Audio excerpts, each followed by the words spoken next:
প্রতিদিনের মতো অজয় ঘাটের ওপারে মানুষ নামিয়ে এপারে এসে তার নৌকোটা বেঁধে রেখে রাতে বাড়ি ফিরছিল। না, আজও বেশ রাত হয়ে গেল। নিশ্চিত গিন্নির কাছে আজ খুব বকা খাবো। কি আর করব, কাল থেকে তো এমনিতেই বেশ কয়েকদিন ঘাটে আসতে পারবো না।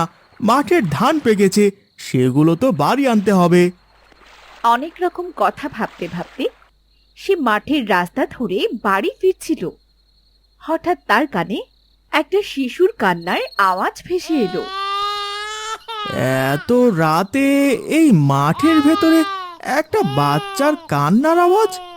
বাচ্চাটা কাঁদছে, না দেখে বাড়ি ফেরা কি উচিত হবে? দূর, কে না কে কাঁদছে, আমি বরং বাড়ি ফিরি। ওই তো, মনে হচ্ছে ওই দিক থেকে কান্নার আওয়াজটি আসছে। না না, যদি কোনো বাচ্চা বিপদে পড়ে তাকে এভাবে একা ফেলে রেখে যাওয়া ঠিক হবে না। অজয় একটু সামনে এগোতেই দেখে মাঠের মাঝে একটা ফুটফুটে ছোট্ট শিশু কাঁদছে। ও মা, এ কি! এতটুকু বাচ্চা এত রাতে এখানে কে ফেলে রেখে গেল?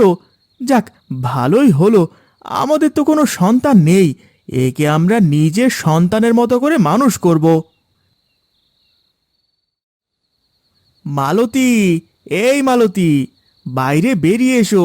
এই দেখো কাকে এনেছি। মালতী! দেরি করে ঘরে ফিরেছো তো, তাই আমাকে খুশি করার জন্য এই কথা বলছো? কোনো কথাই আমি মালতী আজ ভেজবো না। ও মা, এ কি, তোমার কোলে এটা কি?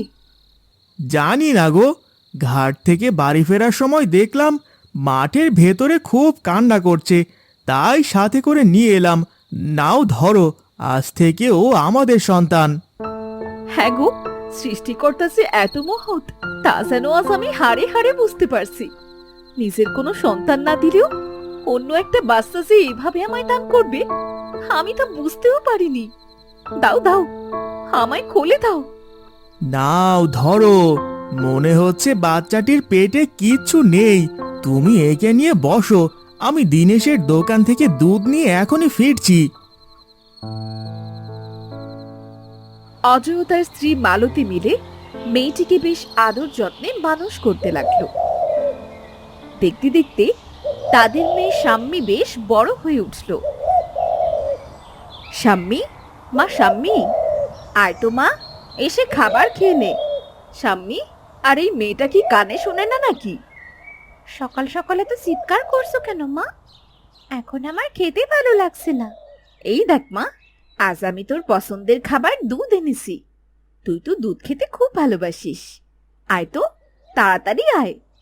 সত্যি বলছো মা? দাও, তাহলে এক্ষুনি দাও।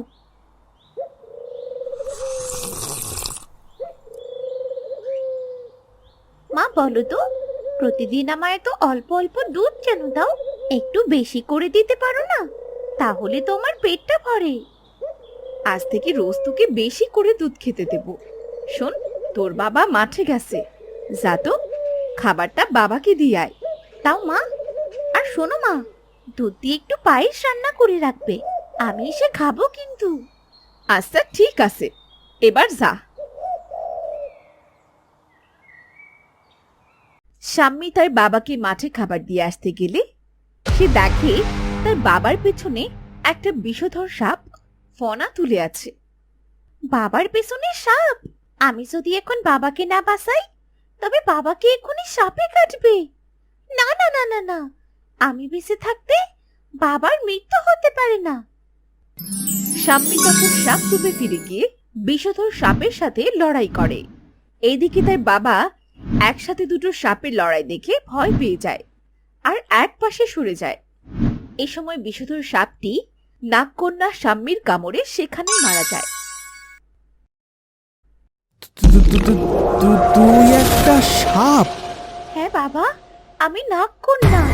এই কথাটি তোমার আর আমার ভেতরে সীমাবদ্ধ রেখো বাবা।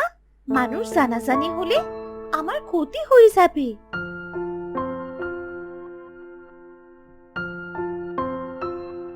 কয়েক মাস পর গ্রামে সাপের উৎপাত শুরু হওয়ায় একদিন গ্রামের লোক একটা সাপুড়েকে খবর দেয়।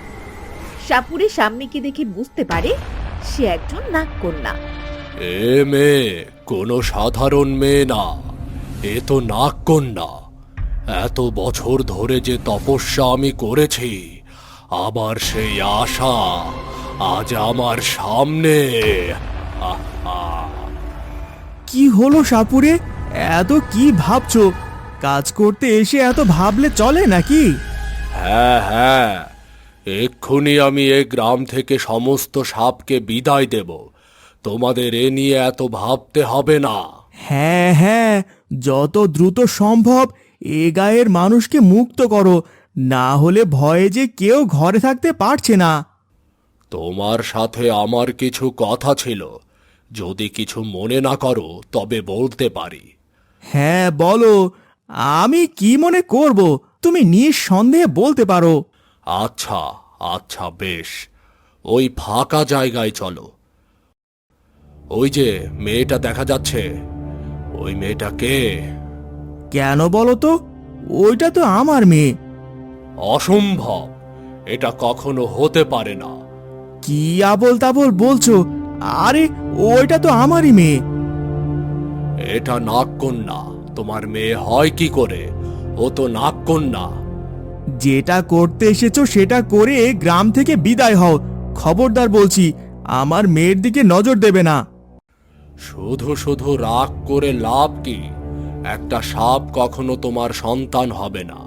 তুমি একটু ভেবে দেখো, যদি এর থেকে কৌশলে নাগমণি নেওয়া যায়, তবে আমরা রাতারাতি অনেক বড় লোক হয়ে যাব। নাগমণি? সত্যিই তো, আমি তো কখনো এমন করে ভাবিনি। কিন্তু নাগমণি পাবো কিভাবে?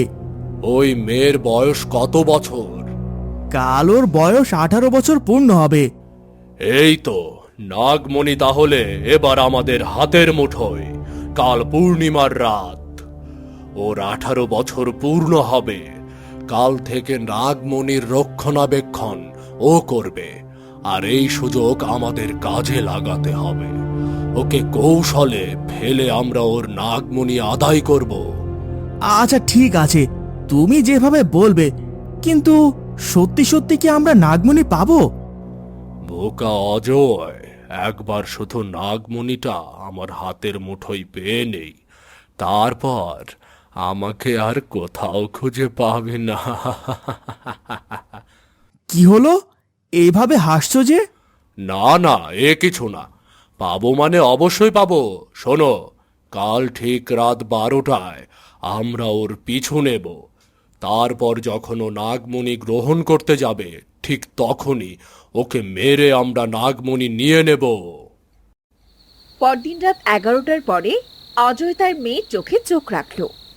12টার কিছুক্ষণ আগে সামনে ঘর থেকে বের হতেই অজয় তার পিছু নিল। আর তখনই মালতীর ঘুম ভেঙে গেল। এ কি, এত রাতে ও কোথায় যাচ্ছে? আর ওর সাথে আরো একজন? আরে, ও তো সেই সাপুরে। দেখি তো একবার।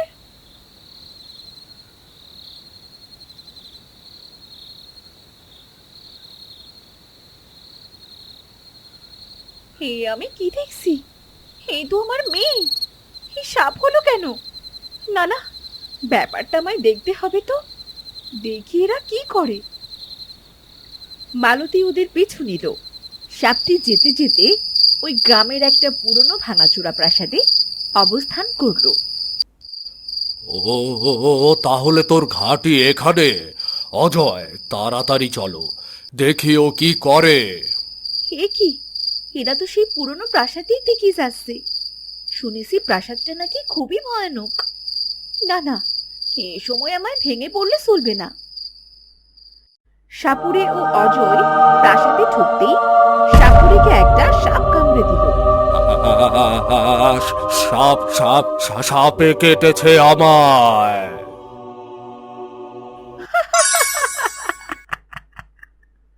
নাগমণি লাগবে তোদের? নিবি না নাগমণি? আমি আমি নাগরানী, সামনে আমার মেয়ে। তোদের সব কথা সেদিন আমি আড়াল থেকে শুনেছিলাম, তাই তো কৌশলে এখানে এনেছি। এবার এবার তোর মৃত্যুর পালা। তোকে তো আমি। না নাগরানী, দয়া করে আমার স্বামীকে ছেড়ে দাও, ও আর কখনো এমন করবে না। মা, হাজার হলেও ও আমার পালিত বাবা, আর এই জন্য ওকে মারতে পারবো না। ছেড়ে দাও মা, ছেড়ে দাও ওকে। মা, তুমি আমার বাবাকে নিয়ে বাড়ি ফিরে যাও। তুই তুই কি আর যাবি না আমাদের সাথে মা? না মা, আমি আর ফিরবো না।